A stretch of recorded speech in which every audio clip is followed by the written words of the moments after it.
Assalamualaikum warahmatullahi wabarakatuh. Perkenalkan, nama saya Silvi Febriani Nur Mufidah dengan NIM 17333126077 dari program studi D3 Sanitasi tingkat 1B. Pada kesempatan kali ini, saya akan membahas dan mempresentasikan materi mengenai hakikat, martabat, dan tanggung jawab manusia. Berbicara dan berdiskusi tentang manusia selalu menjadi topik yang sangat menarik dan tidak pernah ada habisnya. Mengapa demikian? Karena pembicaraan mengenai makhluk psikofisik ini suatu permainan yang tidak pernah ada habisnya. Selalu ada saja pertanyaan mengenai siapa sih sebenarnya manusia itu. Mari kita lihat bagaimana para ahli mendefinisikan hakikat manusia dari berbagai sudut pandang. Yang pertama, Nicholas D. dan A. Sudiardja menyatakan bahwa manusia itu bineka sekaligus tunggal. Bineka karena terdiri dari jasmani dan rohani, namun tunggal karena keduanya merupakan satu kesatuan. Abineno J.I. menegaskan bahwa manusia adalah tubuh yang berjiwa dan bukan sekedar jiwa abadi yang terbungkus dalam tubuh yang fana. K.S. Bertens menyebutkan bahwa sebagaimana makhluk yang terdiri dari dua unsur yang kesatuannya tidak terpisahkan, Iwayan Watra memandang bahwa manusia sebagai makhluk dinamis dengan trias dinamikanya, yaitu cipta, rasa, dan karsa. Serta Omar Muhammad Al-Taumi Al-Syaibani yang mendefinisikan manusia sebagai makhluk paling mulia, memiliki 3 dimensi, yaitu badan, akal, dan ruh, di mana pertumbuhannya dipengaruhi oleh faktor keturunan dan lingkungan. Selanjutnya, kita masuk kepada pembahasan struktur dan susunan eksistensi manusia. Berdasarkan pandangan ayat-ayat Al-Quran dan teori struktur manusia, menurut Al-Ghazali, struktur manusia dibagi menjadi 3 substansi utama. Yang pertama, al-jims atau jasmani. Jasad adalah substansi fisik yang tersusun dari organisme yang materi yang berunsur tanah, air, udara, dan api. Organisme fisik manusia adalah yang paling sempurna dibanding makhluk yang lainnya, meskipun sifatnya gelap, kasar, dan akan rusak apabila telah mati. Yang kedua, ar-ruh atau ruhani. Ruh adalah substansi psikis yang menjadi esensi kehidupan, bersifat sangat halus, suci, serta ilahi karena berasal dari sisi Allah Subhanahu wa Ta'ala.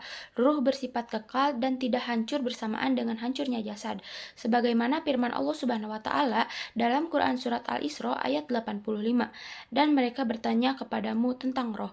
Katakanlah, roh itu termasuk urusan Tuhanku, dan tidaklah kamu diberi pengetahuan melainkan sedikit. Ketiga, an-nafs atau psikis. Nafs adalah unsur penghubung yang sangat penting antara jasmani dan ruhani. Karena posisinya di tengah-tengah, nafs memiliki kecenderungan dua arah, bisa tertarik kepada jasmaniyah yang rendah maupun tertarik kepada kesucian ruhani. Aktualisasi nafs inilah yang membentuk kepribadian manusia yang terbagi menjadi 4 jenis.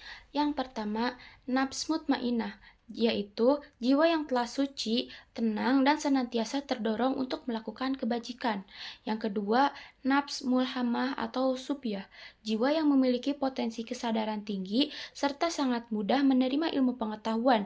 Yang ketiga, nafs amarah, jiwa yang cenderung kepada hasrat biologis, syahwat, dan sifat hedonis yang berfungsi sebagai motivasi survivalitas hidup dan harus dikendalikan.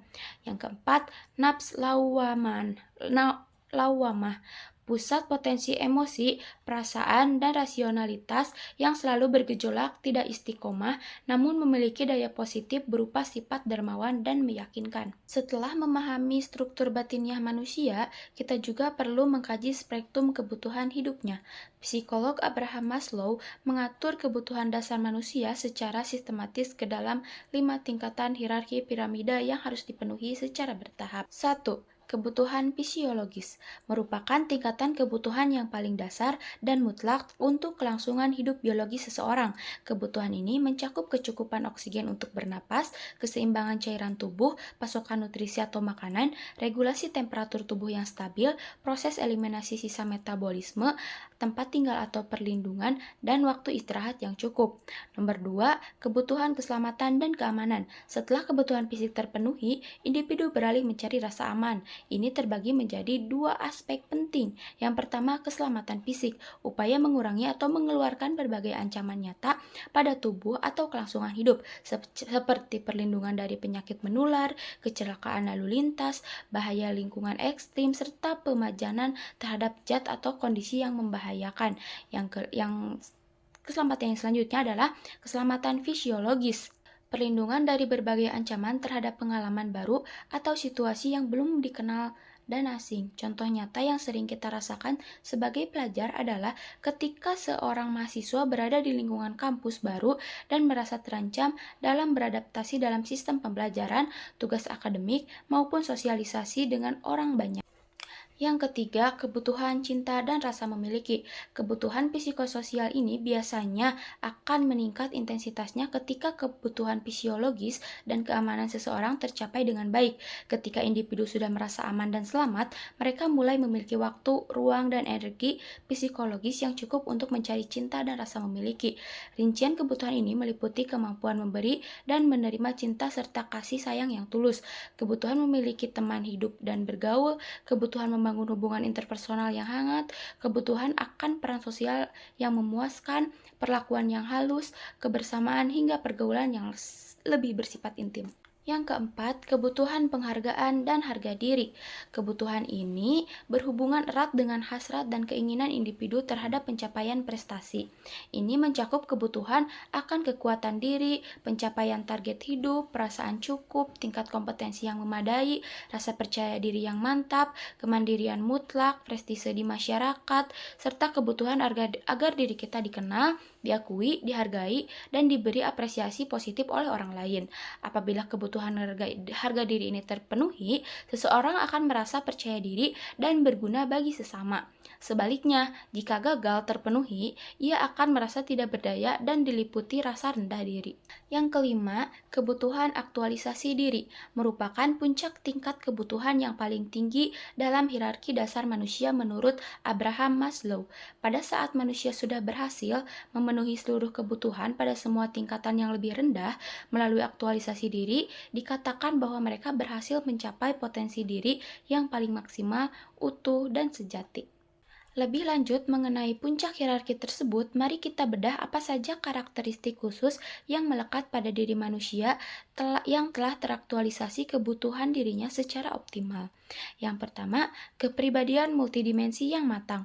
Manusia yang teraktualisasi dirinya memiliki kematangan jiwa yang luar biasa, sehingga seringkali mampu mengasumsikan dan menyelesaikan banyak tugas sekaligus dengan hasil yang sangat baik.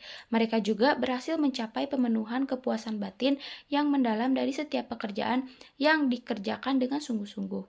Yang kedua, kemandirian dari opini eksternal. Individu pada tahap ini tidak bergantung secara penuh pada opini, asumsi, maupun penilaian subjektif orang lain mengenai penampilan fisik mereka, kualitas hasil kerja, maupun metode yang digunakan mereka dalam menyelesaikan suatu permasalahan. Yang ketiga, realistis secara objektif. Meskipun dalam perjalanan hidupnya, mereka tentu saja pernah mengalami keraguan, cobaan, hambatan, bahkan kegagalan yang pahit. Secara umum, mereka mampu menghadapi setiap persoalan hidup tersebut secara realistis, jujur, dan lapang dada. Yang keempat, dimensi psikologis yang sehat.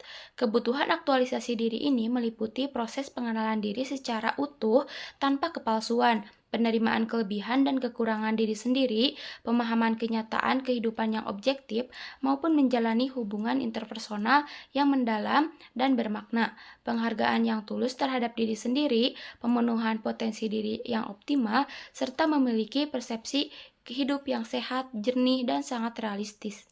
Sebagai kesimpulan komprehensif dari seluruh rangkaian materi yang telah dipaparkan, kita dapat menarik pemahaman yang utuh bahwa manusia diciptakan oleh Tuhan Yang Maha Esa sebagai makhluk terbaik dan paling sempurna di muka bumi. Eksistensi manusia terikat dalam suatu kesatuan psikofisik yang dinamis melalui struktur jasmani al-jims, ruhani ar-ruh, dan psikis penghubung an-nafs. Dengan modalitas pengetahuan yang luar biasa berupa panca indera yang tajam, proses akal pikiran yang logis, kalbu yang hidup, serta informasi yang benar, manusia mengemban martabat yang sangat luhur. Martabat ini menuntut adanya tanggung jawab besar untuk senantiasa mengendalikan hawa nafsu keduniaan, mengoptimalkan potensi diri, serta memenuhi spektrum kebutuhan kehidupannya secara seimbang, mulai dari pemenuhan kebutuhan fisik yang paling mendasar di tingkat bawah, hingga pencapaian puncak aktualisasi diri, kematangan jiwa, dan kebermaknaan hidup yang hakiki di hadapan pencipta maupun sesama makhluk hidup. Dengan demikian, pemaparan materi perkuliahan mengenai hakikat, martabat, dan tanggung jawab manusia yang dapat saya sampaikan secara lengkap pada kesempatan ini.